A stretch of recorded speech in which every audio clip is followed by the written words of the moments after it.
Hello दोस्तों, मैं हूं सचिन पटेल और आप सभी का स्वागत है मेरे इस चैनल में साइंस वाला सचिन पटेल। दोस्तों, आज की इस वीडियो में बात होने वाली है एक बदलाव की, एक चेंज की जो हाल ही हमारे देश में आया है। जी हाँ दोस्तों, मैं बात कर रहा हूं एजुकेशन सिस्टम में जो चेंजेस आए हैं उसके बारे में। हम लोग आज की इस वीडियो में देखेंगे कि इन चेंजेस का क्या इम्पैक्ट होगा हमारे इस देश पे, स्टूडेंट्स की लाइफ पे, और जो मेन एम है कि हमारे देश की जो डेवलपमेंट है उस पे इसका क्या इम्पैक्ट होने वाला है। दोस्तों, हम लोग हमारे पुराने एजुकेशन सिस्टम को बहुत क्रिटिसाइज करते आए हैं। काफी सारे लोग कहते हैं ये बस एक रटने का सिस्टम है, स्कैन कर लीजिए, कल प्रिंट आउट निकाल के आइए, आपको अच्छे मार्क्स आ जाएंगे। ये जो नया सिस्टम आया है, ये नए सिस्टम में कौन से पॉजिटिव पॉइंट्स है, कौन से नेगेटिव पॉइंट्स है। बिकॉज दोस्तों, चेंज जब भी आता है तो उसमें अडेप्ट करना थोड़ा डिफिकल्ट हो सकता है। उसका एग्जीक्यूशन जो है वो काफी इंपॉर्टेंट रोल प्ले करता है। दोस्तों, 1992 में कुछ चेंजेस इंट्रोड्यूस किए गए थे, बट पूरी तरह से 34 इयर्स के बाद ये एक नया सिस्टम हम लोगों को यहाँ पे मिला है। तो आइए दोस्तों देखते हैं इसके कौन से मेन एस्पेक्ट है। जो सबसे पहला मेन एस्पेक्ट है नो लैंग्वेज बैरियर। जी हाँ दोस्तों, हम लोग काफी बार देखते हैं और ऐसा एक सर्वे में प्रूव भी हुआ है कि जो ट्राइबल लोग होते हैं उनमें 20% जो होते हैं वही हायर स्कूल्स में जा पाते हैं। मतलब वहां का जो रेशो है वो बहुत ही पुअर है, और ऐसा देखा गया है। इसके लिए सबसे मेन रीजन जो है वो है लैंग्वेज। उन लोगों को इंग्लिश, हिंदी, जो स्पेसिफिक लैंग्वेजेस स्कूल में होती है वो नहीं आती है। सो यहाँ पे एक नई अपॉर्चुनिटी उनके लिए खुलेगी। अपॉर्चुनिटी है उनके खुद के लैंग्वेज में एजुकेशन लेने के। तो एक बेसिक लेवल का जो एजुकेशन है वो लेवल का एजुकेशन वो अपने रीजनल लैंग्वेजेस में भी पूरा कर सकते हैं। सो ये काफी भारी बदलाव हम लोग कह सकते हैं एजुकेशन सिस्टम में लाया जा रहा है। इसके साथ साथ 5th स्टैंडर्ड तक का जो एजुकेशन हम लोग बात कर रहे थे बेसिक एजुकेशन की, so that education will be up to the 5th standard. अब इसका इंपैक्ट क्या होगा? जो हम लोगों ने देखा जो 20% तक का था, अब उसमें एनरोलमेंट बढ़ेंगे, उनमें भी एक कॉन्फिडेंस आएगा, वो भी उन चीजों को आसानी से पढ़ेंगे वहां पे। दूसरा जो इफेक्ट है मल्टी डिसिप्लिनरी एजुकेशन। अब ये जो वर्ड है ये काफी सारे लोगों को लगता है सर क्या है क्या नहीं है। काफी सारे लोगों को इसके कंसेप्ट भी इतने अच्छे से क्लियर नहीं हुए हैं। तो इसका मतलब होता है फ्लेक्सिबिलिटी ऑफ सब्जेक्ट्स। हम लोग अक्सर देखते हैं 10th के बाद क्या है, साइंस, कॉमर्स एंड आर्ट्स। सो इनमें एक दीवार बनी हुई है, कोई सुपीरियर है तो कोई इंफीरियर है। बट अब ऐसा नहीं रहेगा। अब सब्जेक्ट सिलेक्शन जो है वो ओपन हो चुका है। जैसे अगर किसी में एक आर्टिस्टिक माइंड है, सो वो अगर आर्ट्स पढ़ना चाहता है, कोई अगर क्राफ्ट का सब्जेक्ट लेना चाहता है तो उसके साथ फिजिक्स भी पढ़ सकता है, वो उसके साथ केमिस्ट्री भी पढ़ सकता है। मतलब आर्ट्स के साथ साथ, आर्ट्स के सब्जेक्ट के साथ साथ साइंस के सब्जेक्ट को भी मर्ज किया जा सकता है। तो एक फ्लेक्सिबिलिटी बच्चों को मिलेगी। अब यहां पे एक पॉइंट पे मैं जरूर फोकस करना चाहूंगा दोस्तों, वो पॉइंट है एक्चुअल सब्जेक्ट सिलेक्शन के लिए प्रॉपर गाइडेंस। अब कैसे डिसाइड तो हो गया है कि मैंने इस तरफ जाना है, मेरा पैशन ये है, फिर पॉइंट ये आता है कि मैंने एक्चुअल सब्जेक्ट्स कौन से सिलेक्ट करने हैं। तो यहां पे काउंसलिंग बच्चों का होना बहुत जरूरी होगा दोस्तों, जहां तक मुझे लगता है। अगर प्रॉपर काउंसलिंग हुआ तो उन्हें कौन से सब्जेक्ट हेल्प करेंगे, कौन से सब्जेक्ट नहीं करेंगे, तो ये भी चीजें अगर हम लोग बच्चों को बताएंगे तो उनके लिए सब्जेक्ट सिलेक्शन काफी आसान होने वाला है। तो ये भी एक स्ट्रॉन्ग पॉइंट है। बिकॉज अब तक क्या होता था, ये स्ट्रीम अगर है तो you have to go with the specific subjects, but अब ऐसा नहीं होगा। इससे हम लोग देखेंगे एक थिंकिंग पावर बढ़ेगी, क्रिएटिविटी बढ़ सकती है।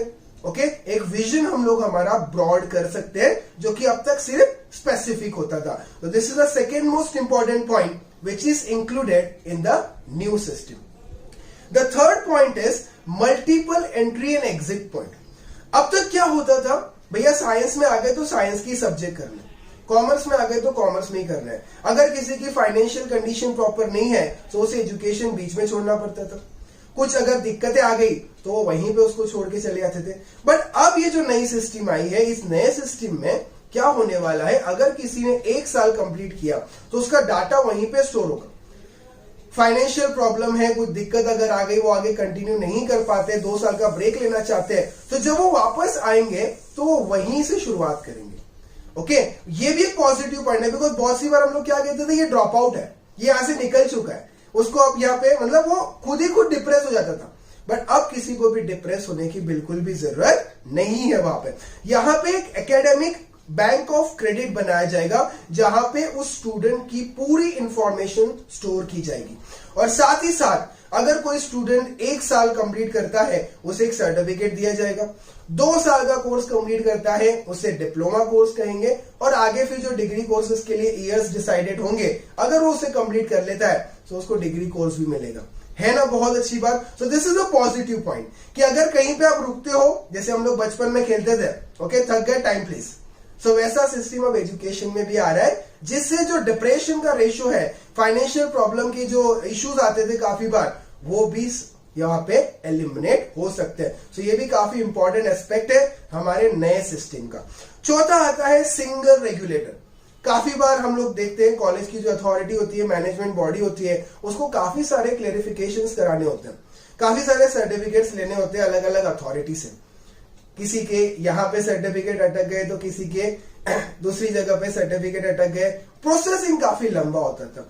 सो सिंगल रेगुलेटर का मतलब होता है कि भैया अब कुछ स्पेसिफिक कॉलेजेस को छोड़ के बाकी सारे जो कॉलेजेस है वो एक ही यूनियन के अंदर आएंगे, and that is HECI, which stands for higher education commission of India. सारी चीजें इसके अंदर होगी। अब आप बोलोगे सर किसे अलग रखा गया है? सो जो भी लीगल और मेडिकल इंस्टीट्यूट है इसे अलग रखा गया है, बाकी जितने भी है वो सारे एक ही अथॉरिटी के अंदर आएंगे। मतलब जो भी कुछ क्लैरिफिकेशन चाहिए है, जो भी कुछ सर्टिफिकेट लाना है, वो आप एक ही अथॉरिटी से ले सकते हो, and that authority is HECI। Okay, अब काफी सारी कंट्रीज है ना इस फॉर्मूले को यूज करती है, सिंगल रेगुलेटर, एक ही जगह से सारी चीजें ऑपरेट होती है। बट जो हम लोगों की कंट्री है, we are talking about India, यहां पे पॉपुलेशन बहुत ज्यादा है, पॉपुलेशन के साथ साथ अथॉरिटीज भी बहुत ज्यादा है। तो यहां पे ये देखना इंपॉर्टेंट होगा कि गवर्नमेंट इस चीज को प्रॉपरली एग्जीक्यूट कैसे करती है, बिकॉज अब तक की जो सिस्टम है जो काफी पुरानी है, जैसा हमने शुरुआत में देखा कि चेंज जो आता है तो काफी बार उसे अडॉप्ट करना डिफिकल्ट हो सकता है। तो सिंगल रेगुलेटर मतलब एक ही ऑफिस से इतनी सारी चीजों को ऑपरेट करना एक चैलेंज वहां पे हो सकता है, बट अगर हम लोग साथ दे तो ये चीज भी हम लोग आसानी से पूरी कर सकते हैं।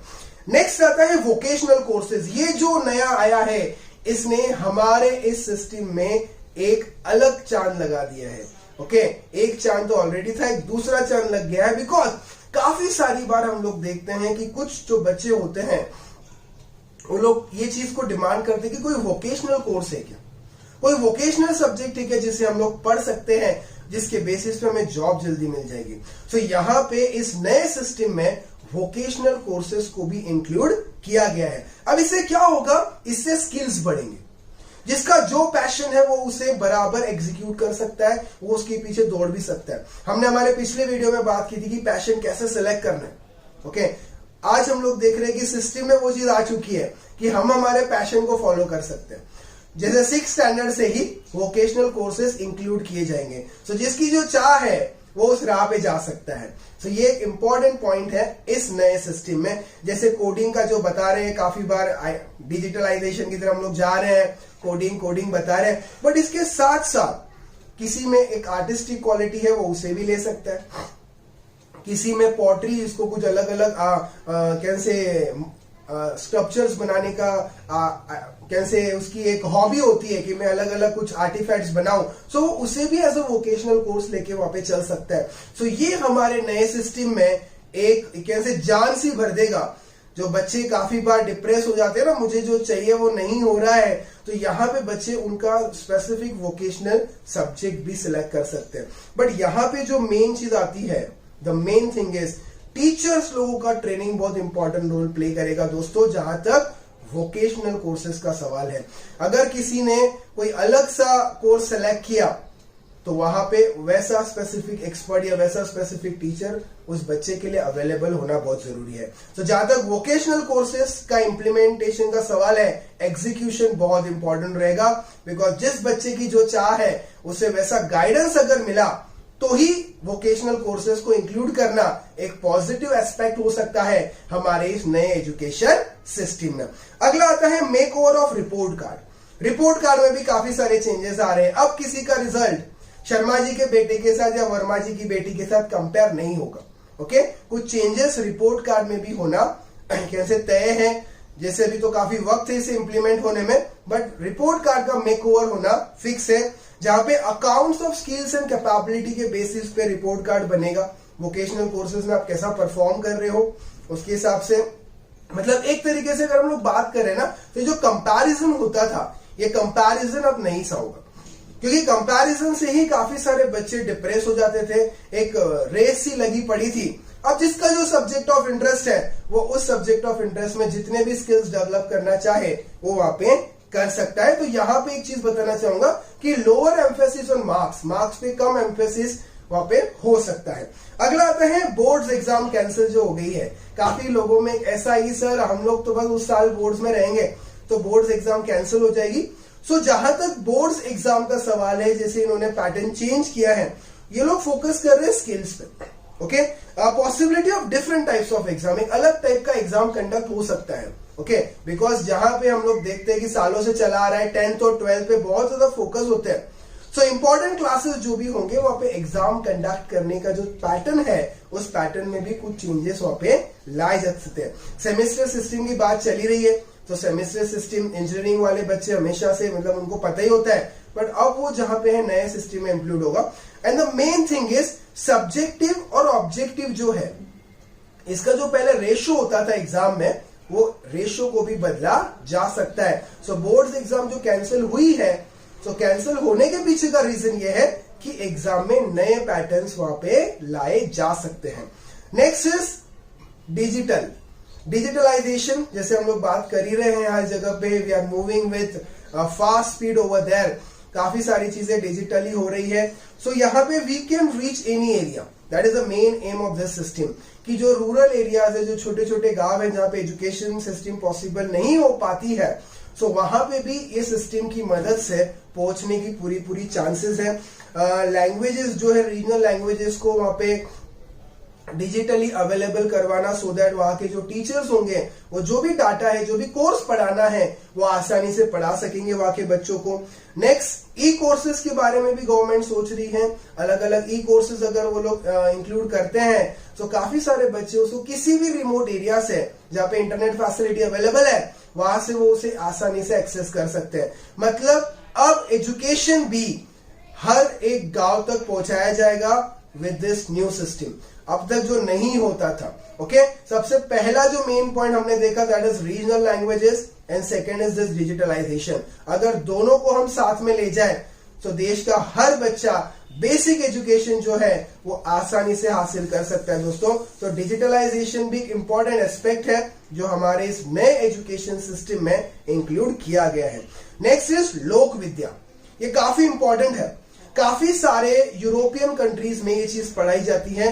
मैं आपको बता दूं, लोक विद्या का मतलब होता है कल्चरल एंड हेरिटेज नॉलेज। हमारे देश की जो संपत्ति है, हम लोग काफी सारे मॉन्यूमेंट्स देखते हैं, काफी सारी स्टोरीज पढ़ते हैं, बट जब एक्चुअली पूछा जाता है तो बच्चों को पता नहीं होता है। सो इस नए सिस्टम में लोक विद्या, इस सब्जेक्ट को भी इंक्लूड किया गया है, जिससे बच्चे कल्चर को, हेरिटेज को काफी अच्छे लेवल तक पढ़ सकते हैं। जैसे हैंडलूम हो गया, खादी है, कुछ स्पेसिफिक जो ट्राइबल लोगों के जो कल्चर्स होते हैं उसे भी एक बूम मिलेगा, उन्हें भी एक स्पार्कलाइट मिलेगा।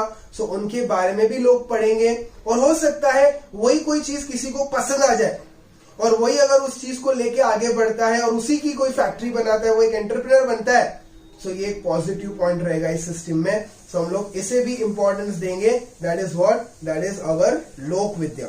Next is expansion of education, जो मेन एम सिस्टम में रखा गया है कि एजुकेशन जो है वो बढ़ना चाहिए। एक्चुअली अभी तक क्या हो रहा था, रट रहे थे, बस चल रहा था। एट द एंड क्या हो रहा था, ग्रेजुएशन के बाद भी हम लोग फ्रेशर्स थे, कोई स्किल नहीं था।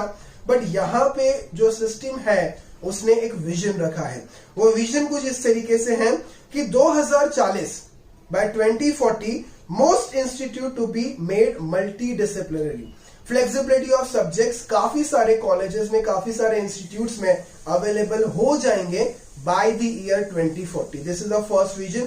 Bye the year 2030 okay, every district to have at least one multidisciplinary institute, हर एक डिस्ट्रिक्ट में एटलीस्ट एक तो भी होना चाहिए। मतलब आज से अगर हम लोग देखें तो आने वाले 10 सालों में, ठीक है, this is 2020, by 2030 they are expecting each district to have one such institute, and by 2035 वो लोग एक्सपेक्ट कर रहे हैं कि जो एनरोलमेंट रेशियो है वो 50% से राइज कर जाएगा। जो हम लोगों ने शुरुआत में देखा 20% सिर्फ ट्राइबल लोगों का एनरोलमेंट रेशियो होता है, तो ये जो रेशियो है वो लोग 50% से इंप्रूवमेंट चाहते हैं। So expansion of education is very important aspect of this new system, जिसकी मदद से वहां पे इंप्रूवमेंट और भी लाए जाएंगे। And the last but not the list, काफी सारे लोगों के मन में डाउट था, सर फीस स्ट्रक्चर क्या होगा। तो फीस स्ट्रक्चर के लिए एक चीज जो वहां पे मेंशन है, that is no profit basis पे इंस्टीट्यूट्स चलाए जाएंगे। इसके बारे में और भी जो गवर्नमेंट रेगुलेशंस है वो वहां पे आने वाले हैं। तो दोस्तों ये थे मेन ऐसे पॉइंट्स जिस पॉइंट्स के बेसिस पे हम लोगों का नया एजुकेशन सिस्टम बना हुआ है। दोस्तों वीडियो अगर पसंद आया हो अपने दोस्तों के साथ शेयर करिए, ओके, लाइक करना तो बिल्कुल ही ना भूलिए, और जो इस चैनल पे पहली बार आए हैं वो इस चैनल को सब्सक्राइब करना बिल्कुल ही ना भूले। दोस्तों मिलते हैं एक अगले वीडियो में। जय हिंद।